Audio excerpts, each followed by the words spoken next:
Madam மக்களிடையே நீங்க எந்த எந்த கட்சியில கூட்டணி சேர்ப்பாங்க பல்வேறு விமர்சனங்கள் இருக்குது.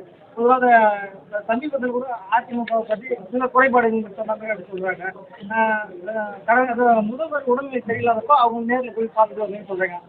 மக்கள் பாதி விமர்சனம் திமுகவுக்கு அவங்க சிரிச்சாங்க அப்படின்றப்ப பல்வேறு விமர்சனங்கள் இருக்கு. அதை பற்றி உங்களுடைய கருத்து? நான் தெளிவா பல முறை பல பிரச்சனைகளை சொல்லிட்டேன்.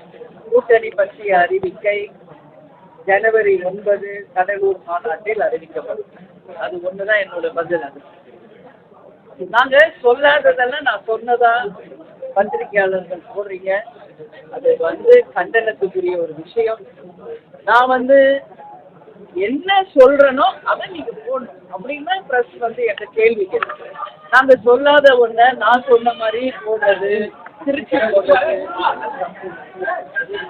நான் அது ரொம்ப ஹர்ட் ஆயிடுச்சு எனக்கு. தவறான ஒரு விஷயமாக அது ஸ்ப்ரெட் ஆகுது. நாங்க என்ன பேட்டி கொடுக்குறோம், நாங்க என்ன சொல்றோமோ அதை பிரசுரம் பண்றோம். அதை விட்டு நாங்க சொல்லாததை எக்ஸ்ட்ரா வேர்ட்ஸ் நீங்களே போட்டு எக்ஸ்ட்ராவா சொல்றது தப்பு. ஏன்னா ஒரு லீடராக நாங்க என்ன சொல்றோமோ அதுதான் மக்கள் கிட்ட நீங்க கொண்டு போய் சேர்க்கணும்.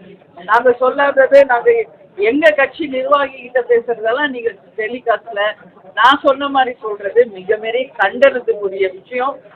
அண்ணனை பத்தி எடப்பாடியாரை பற்றி நான் சொன்னதாக மிக தவறான ஒரு செய்தி தொலைக்காட்சிகளை பரவுது.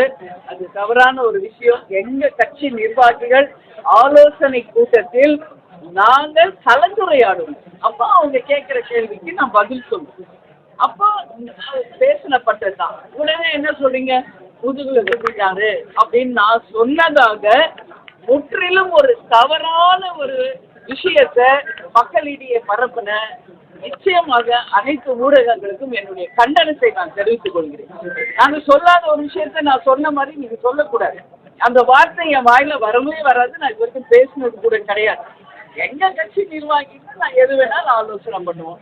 அதெல்லாம் பிரஸ்ல சொல்ல முடியும். பிரஸ்ல நான் என்ன பேட்டி கொடுக்குறேனோ அதை தான் நீங்க போடணும்.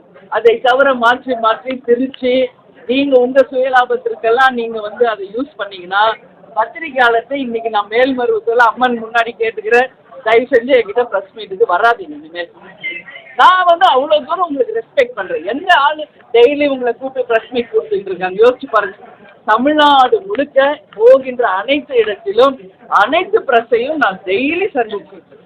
அப்படி இருக்கிறப்ப நான் சொல்லாத ஒரு விஷயத்தை பதிவு செய்த அனைத்து ஊடகங்களுக்கும் தேமுதிக சார்பாக என் சார்பாக என் கண்டனங்களை இந்த நேரத்தில் நான் பதிய வைக்கிறேன். இது தவறான ஒரு முன்னுதாரணம். அது தப்பு. நான் அண்ணன் எடப்பாடியாரை பற்றி அப்படி சொல்லவே கிடையாது. இது தவறான ஒரு விஷயம். எங்க கட்சி கலந்த ஆலோசனையில் நாங்கள் என்ன பேசுறோமோ அதை நீங்க திருச்சி போட்டீங்கன்னா அதுக்கு நாங்க காரணம் இல்லை என்பதை இந்த பிரஸ் மீட்ல மேல்மருவத்தில் இதை நான் பதிய வைக்கிறேன். பிளே ஸ்டோர் மற்றும் ஆப் ஸ்டோரில் இருந்து பாலிமர் செயலியை QR கோடு மூலம் பதிவிறக்கம் செய்யுங்கள். செய்திகளை உடனுக்குடன் பெறுங்கள்.